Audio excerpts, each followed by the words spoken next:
I'm here today with Kate Evans, who's the author of Patchwork, a graphic biography of Jane Austen, which tells the story beautifully of Jane Austen's life, points to some places where the story has maybe not been told entirely completely when we're talking about this period of time.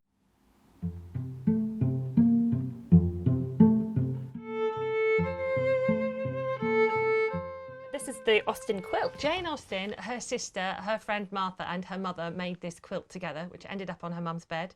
It's a coverlet, actually. A coverlet. No wadding. Yeah, no wadding, darling. It's just some beautiful fabrics with some linen on the background. And you can actually see this this coverlet at Jane Austen's house. It exists, and they very kindly gave you permission to use photos of it in the book. There, that's what inspired the whole project, because we have these textiles. These are fabrics that Jane would have worn. I could use them to build the picture of her life. I can use them to illustrate and populate her picture. It's such a beautiful visual conceit. And I love the way you've put the kind of the shadow of the hands and doing the needlework, doing the quilting of the little diamond. And whose hands are these? Are these Jane Austen's hands? Are they your hands? They're probably Jane Austen's hands, a bit skinnier than mine. She had very slim hands. We've got her rings. We can see how she was all sort of bird-boned and beaky, a bit athletic, quite a thick neck, good at catching balls. Good at catching balls.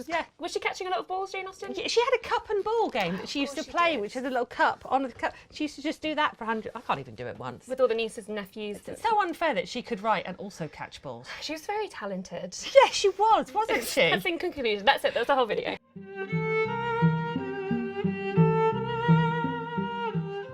You draw trees absolutely beautifully. There are so many good trees. Oh. And you also... Do you want me to find a tree? I know this book. I know this book better than you do. I've been to this bit of Steventon. All there is now is an empty field with some bulls in it. So this is where she grew up. Yeah, it's a couple of miles away from Chawton. It's all in Hampshire. Okay. I went and drove round there so that I could make all the buildings properly, like, made of brick. And, you know, because I like to be in the actual places where she was. At one point she goes for a walk when she's only 6. And now this is a family story, which is just a little throwaway line in the biography. They went down as far as Newdown to meet the Chase. Coming back, Chase is a kind of a carriage. But I had a look at where Newdown is, and compared to Steventon Rectory, that's a 6-mile walk. Yeah. There's a 6-mile walk for a 6-year-old and a 3-year-old. There's some drama there. So you follow her on the whole walk here. There's some I love these little twisty trees. It becomes this epic journey until she finally finds her dad and her sister. Well, you hear like the rumble of the carriages going past. I'd like to try and create what it was like. That's the most fun, is like being historically immersive. You can make a film with an unlimited cast of characters, with an unlimited costume budget, but also as you're reading it, you have the ability to pause it and then find the actual notes. I love the notes section of this book. But so you can interact with the story, and then you can hit pause on your drama and then just go, well, what are you actually quoting there? And then you've got all the references and sources at your fingertips. It's like you're watching something, you're Googling it on Wikipedia at the same time. But Not that any of us do that. So that's the original The rough early days. sketch that then became this artwork here. When you start a project, do you start writing or drawing first? Oh, it's definitely Go to the words. drawing? Oh, it's the the words. Yeah. So I can only do someone who's got a large body of words. They don't have to be written down. They could be interviews I could transcribe or something. But they have to have words with which I can tell their story. Because I'm not about to start inventing dialogue out of the blue. I want things to have a textual basis to them. I want it to be a fair and accurate reflection. Interesting thing about Austen's story, I mean, she would have narrated her own life beautifully in all of her letters to Cassandra. Then Cassandra burnt 90% of those letters. Yeah.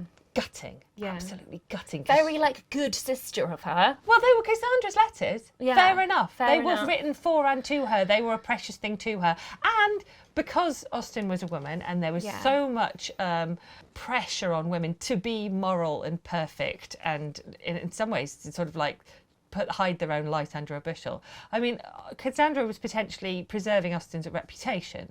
We can understand why she would do it. By curating her legacy like that. I mean, if you compare with Mary Wollstonecraft, immediately after Mary Wollstonecraft dies, William Godwin writes a very warts and all biography about everything that Mary Wollstonecraft has been up to, and her reputation was trashed. Yeah. Her name was dirt, and she was forgotten as a result of it. I can see why Cassandra burnt Austen's letters, but it means we've got this frustratingly incomplete record. I think if we didn't know they existed. Cassandra's basically left most of the most boring bits. Quite a lot of the interesting technical detail about constructing dresses, but not very much that, you know, you'll have one letter saying, oh, I'm becoming quite reconciled to this terrible thing that I really didn't like. And you get the feeling we just missed 6 letters where she's ranted about it. So I use Austen's words from her novels as source material. So I went all the way through the novels, I went all the way through the letters, and I went through contemporary accounts, kind of biographies that have got like personal recollections of her, like the mid-Victorian ones. And then I chop out quotes that I like, and then I arrange everything thematically. I deconstructed everything of Austen into these enormous research documents. I've got about 800 pages. Wow. Of all of quotes on arranged thematically. So one of them's the mind, one's the body, one's the people, one's the place. And so I've got all the quotes about a certain person in one on the people document, but in the mind and the body I've got quotes about physicality, I've got quotes about dentists, I've got all these random things, and those then became my patchwork pieces, which I pieced together to make the narrative. I always start with the words. I always know roughly how many words go on a page. If I'm going to do someone's whole life and all their work justice, I'm going to use as many words as I can, while also being hopefully allowing the illustrations to breathe. We have quite a lot of Jane Austen's earlier works in here, and you her present her Juvenilia. So I've always loved her Juvenilia. I read it as a teenager. It's like this anarchic underbelly to Austen's work. So she's really playing around with the novel form at the age of like 13, 14, 15 by taking the everlasting piss out of it. It's really funny. And they're quite extreme, like think scenarios and slapstick. The beautiful Cassandra goes and orders a hackney carriage, drives it all the way to Hampstead Heath, turns around, drives back to the original place where she was, gets out of the hackney carriage, doesn't have any money. Searches her pockets, no money could she find. She placed her bonnet on his head and ran away. And it's just there's the illustration, which I love. And it's so funny. Austen's novels are hilarious. I think that humour also comes through in your illustration, your style of storytelling. It's really good fun choosing the funny, witty moments. Like I play things for drama, you know, and some places I play them for comedy. We know from the letters that Jane's brother, Henry, he's not feeling well. So he says, Henry is not feeling well, but he is calamelling, so soon he will feel better. What is this calomel? Sounds like a nice, pleasant thing. Sounds kind of like chamomile. Oh, caramel? Or calpol. Yeah, something like that. Turns out that calomel is mercury salt. Now, Henry becomes rapidly extremely ill after consuming mercury salt. Now, we don't have a step-by-step blow of what happened in this exact episode, but it is pretty damn funny having him with a piece of mercury salts going, oh, I don't feel better, I'd better eat some more. Plaster, which is used a couple of times, was made of lead. But you very fully include in the notes, you say, it did have antibacterial properties. Or something like it does kill bacteria as well as other things. Yeah, it kills bacteria, fungus and viruses and humans. But still, who knows? All these little things, all these words in passing. So often when I'm reading an Austen novel, there will be a word or two that I don't really know, but I will sometimes skip over and just be like, that's not a word I know, and keep going. But when you look into it, it provides even more context, and that's what you've done for us. Oh yeah, well I had to learn what all the carriages are. The carriages! Yeah. I loved the carriages, seeing what they looked like. Yeah, but once you know the difference between a gig and a coracle and a chaise. Oh no, post-chaises are fantastic. So your post-chaise is just like a little carriage which doesn't have a driver yet, but it's got a big window you can see out the front. So rather than looking at the arse of the coachman in front of you, you've just got a big glass window and your wheels and your things, and then out the front there's 4 horses, but they're not your horses, right? Might start off being your 4 horses when you leave your country estate. You drive to the coaching inn that is as far as your horses will go. Then your horses will leave with your groom back to your house, and the inn will provide you with another 4 horses with a driver who is presumably drunk because he's been hanging out at inn all day. So they ride the horses up and down. So you can see out the front, but you don't have a driver. So everywhere you go, you just drive your horses to the next place, and then another 4 horses take over. And they're being ridden rather than driven by somebody going up and down in them. I'm like, wow, this is an amazing invention. And this is why there's so many coaching inns. Everywhere. And all of them full of drunk men and horses. Which is why it was kind of questionable sometimes to say at a coaching inn. Yes, and also there could be bed bugs. Horses are really hard to draw. I have a very muscly, aren't they? They've got a lot going on. They've got funny little bulges all over them and like really spindly legs. Fortunately, I got really good at drawing horses when I was 11 in a vain attempt to make friends with the horsey girls at school. We've all been there. Yeah. I remember I lied to a girl and told her that I'd horse ridden before, and then inevitably she asked me to go horse riding with her, and I was like, I can't go.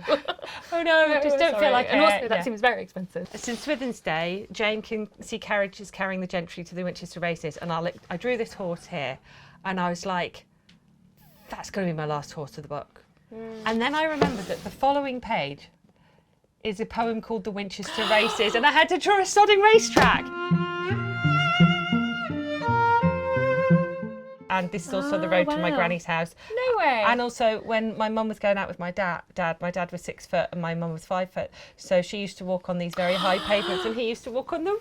Oh. I really like drawing buildings as a result of doing this book. And now when I go down the Paragon, I'm like, I've drawn that. You've done it. And it's beautiful. Did you grow up in Bath? No, but my granny's village, it's incredibly twee Cotswold village that's about half an hour away. Well, it was quite formative spending time there. This is where you first read Jane Austen, was in this window. Yeah. So that's my granny's house. I got permission from the people who now live there to go back with my friend who I dressed up in Jane Austen clothes to sit in this window and take a photograph. And then I used that as the basis for this picture, which then subsequently was chosen as the cover of the book. So it is quite a personal picture for me. So it's really special. Nice. C is very hard to draw. Yeah. I was very pleased with that. But it's beautiful. Yeah. Is this pencil? It's colour pencil, yeah. It's amazing. I absolutely love doing that. My pictures are about 1.5 times what you see It's there. stunning. The colour in that, the light and the little, I love it. Anyway, but we go from that kind of lovely moment to, there's one that's on the cover of the book. And then we have the interlude. We have the actual embroidery right there. Should we have a look at it? Here's one I made earlier.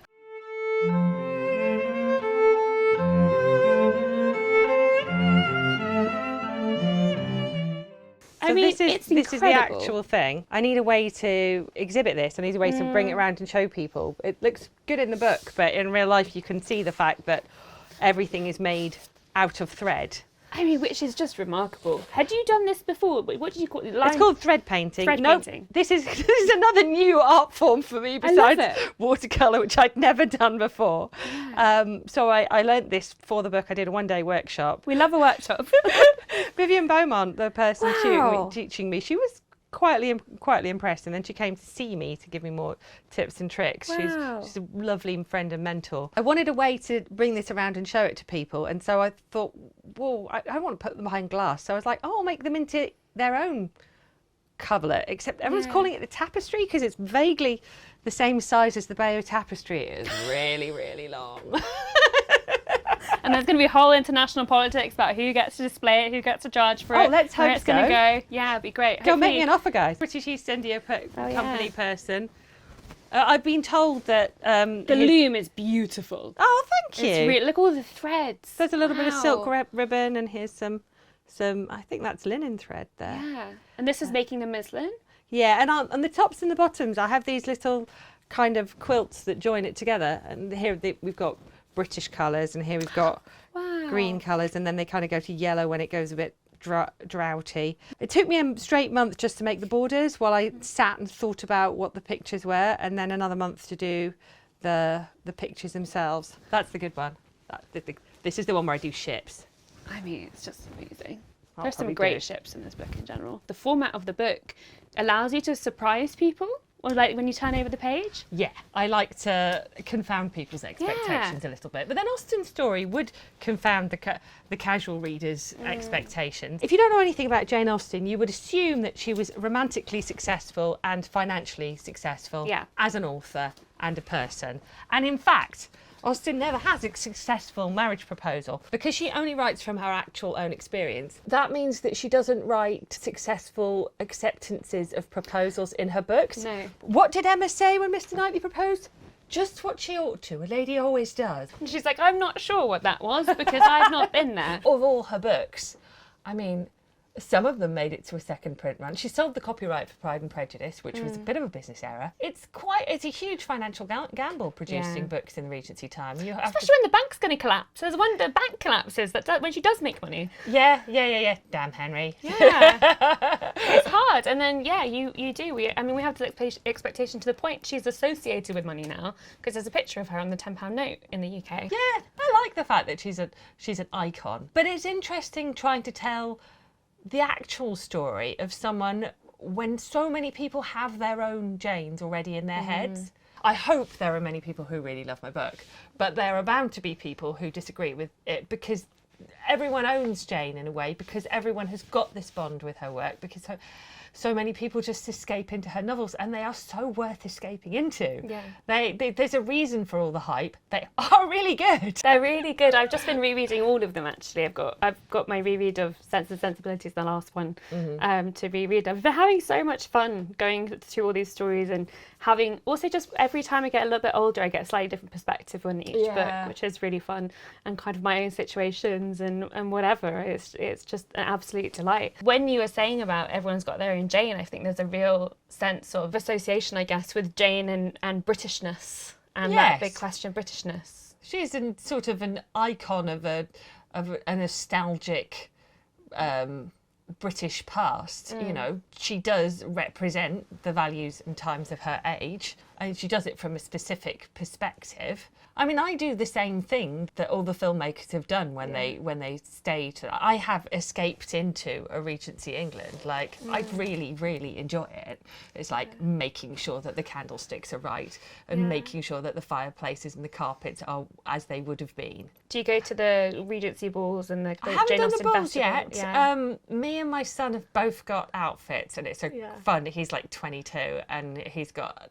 We've swanked around Bath in those. Gaggles of tourists have come round the corner and always sit there drinking tea. Yeah, I love it. I mean, and this is one of the wonderful things about going to somewhere like Bath, is that you walk around and you do a little bit feel like you're in a film set sometimes, because there is such wonderful preservation and value of this history. But what kind of going back to the interlude a little bit, there is a lot of history that growing up you and I weren't taught about and didn't learn about through school. I get to explain exactly what the militia were doing and what the naval officers were doing when they weren't at Meryton. And this is the point, that they exist in Austen's novels purely as hot young men doing brave things. That's all they do. Like, they're fun, they're at the ball, they've got red coats, they're great, or they're naval officers, they're dashing and romantic, they're going to go off. Mysterious past sometimes. They'll get a prize worth $1 million into today's money, and then swank back in and then come to the balls. You don't know what they're doing when they're out there in the ships. No. You don't know what the militia is up to when they're repressing riots by working class people. So Henry Austen is Jane's brother. He's a lovely guy, yeah. This is described in Paula Byrne's book, A Life in Small Things. Henry's regiment is in the middle of these incredibly acute hunger shortages, which are caused as a result of failing crops and taxation for continuous wars against France. Some of his soldiers go rogue, and they're meant to be guarding some food stores, and they grab it and they distribute it amongst the populace. And those soldiers are then hauled off and shot dead. Now, Henry, at this point, was in Oxford retaking some exams. So he wasn't directly involved in those events. I don't include them in the book for that reason, but that's what Henry was doing. The way the interlude is structured is that I look at the fabrics of the quilt and the fabrics of the muslin that Austen was sewing, because we have these two items of hers. We have a muslin shawl and we have her coverlet quilt. I just take you into the story of the people who are creating those fabrics, and I honour the words of the people who were creating it by finding folk songs and fairy tales and include them in my representation. It includes the fact that in 1799, the year after the rebellion, Henry's regiment of the militia was in Ireland, and they would have been arresting, arraigning and deporting and executing Irishmen. And then you know that in another 40 years there's going to be a devastating famine as a result of colonial exploitation of the entire food web of the Irish people. Starving and then exporting and then... Yeah, exactly. It was nice to be able to create this sort of counterpoint, this context, and I'm not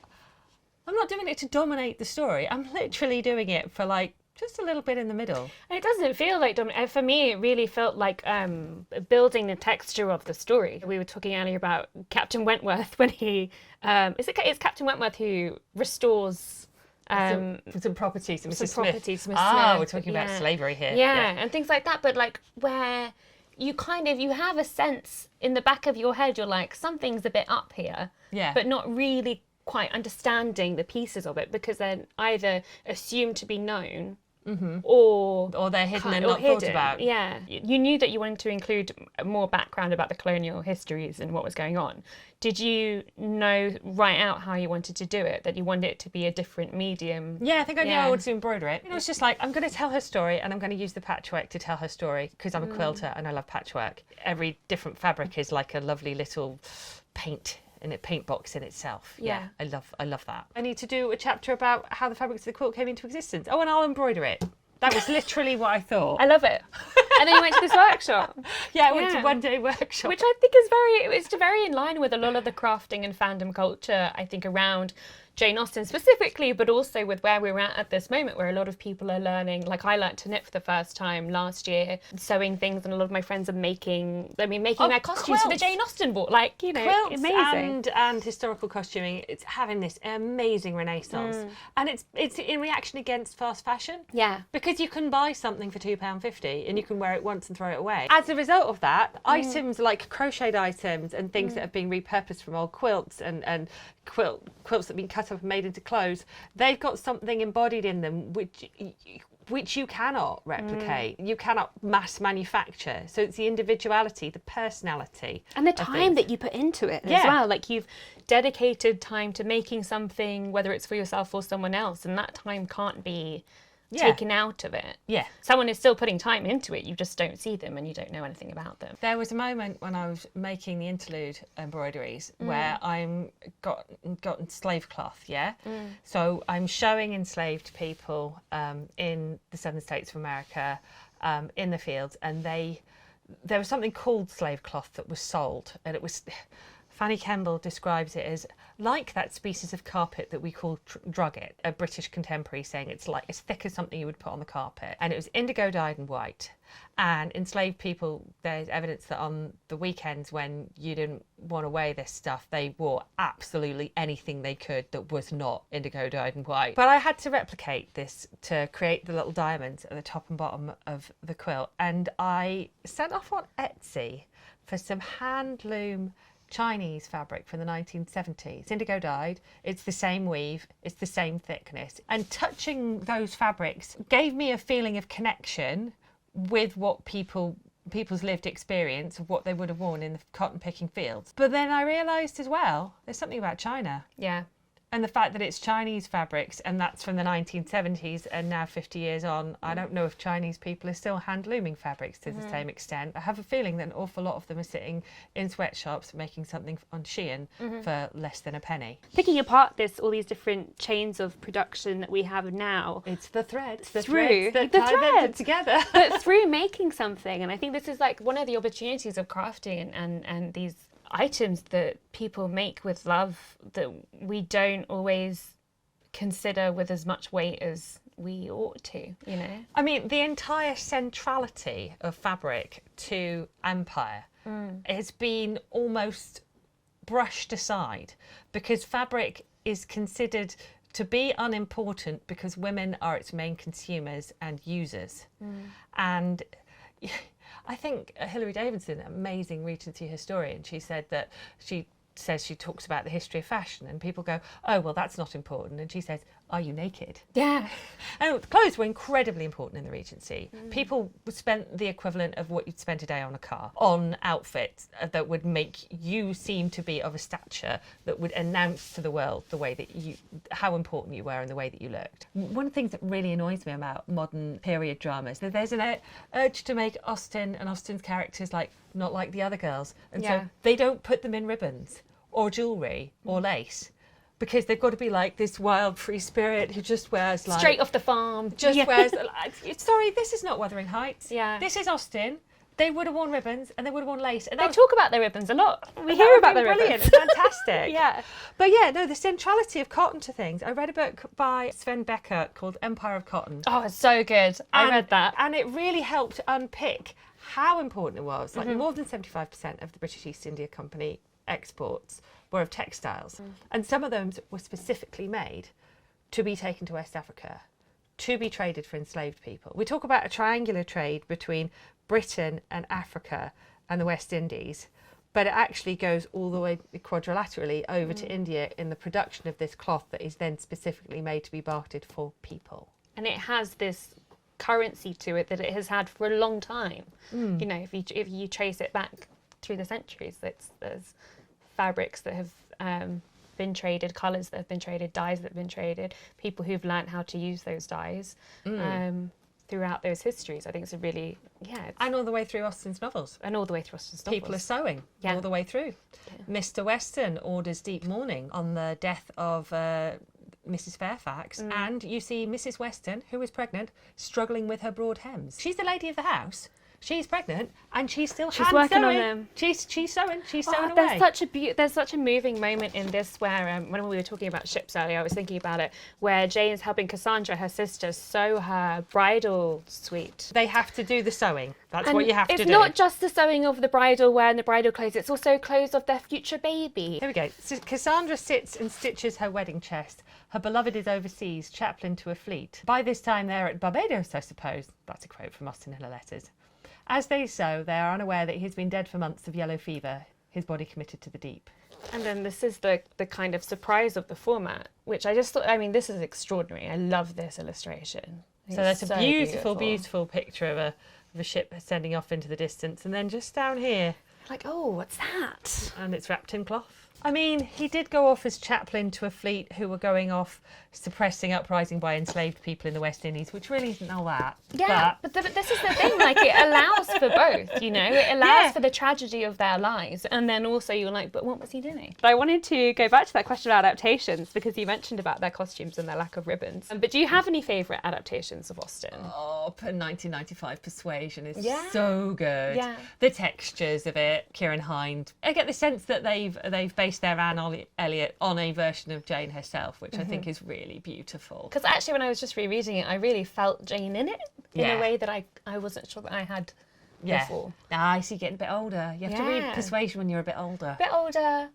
Single. Yeah. Like, you know, kind of like that thing. You're like, the little wistful regret. Age in Persuasion is lovely, like regretful looking back. Yeah. I mean, it's the last novel that I get to feature in any detail. And it just provided sort of this poignant epitaph to her, really, that being her last creative flowering. Do you have a favourite? Oh, it is going to be Persuasion, because I am a romantic fool. But my favourite moment in any Austen, Mansfield Park's probably my least favourite book, because like many people, I struggle with Fanny as a character in any way. She's not Although I do provide quite an interesting interpretation of the meaning of Mansfield Park as an unconscious exploration of a lot of psychological baggage that Austen herself was dealing with, which is very original literary criticism in here. There's some original stuff in here. Especially if you compare Austen to how bad all novels were before her. It's hard to get a sense of how groundbreaking her literary style was, because we've read contemporary authors. But Austen does some things that are completely new in her work. And one of them is just a moment where Mary Crawford says, "About my harp." It's a conversation over the dinner table about how she's trying to get her harp transported across the countryside, but it's harvest time in the countryside, and apparently you can't get a cart for love or money because people are bringing the crops in. They're busy. We haven't heard anything about harp up until this point. And it's the naturalism of the speech where Mary Crawford just goes, "About my harp." But I love that. I just love that texture. It just feels like real life a lot of the time. Yeah. And it's funny to say that about someone who was born 250 years ago. No, you're definitely going to find people. And Austen also resonates for anyone who has to navigate society not saying what they actually think. Yeah. So, and you've got to look at the position of women in Austen's time, where you were the legal property of your father and then your brothers, and realise that that is still resonant for people in a lot of places around the world today. We still have cultures that are very class segregated, and we still have cultures where women have got less freedom even than Austen had.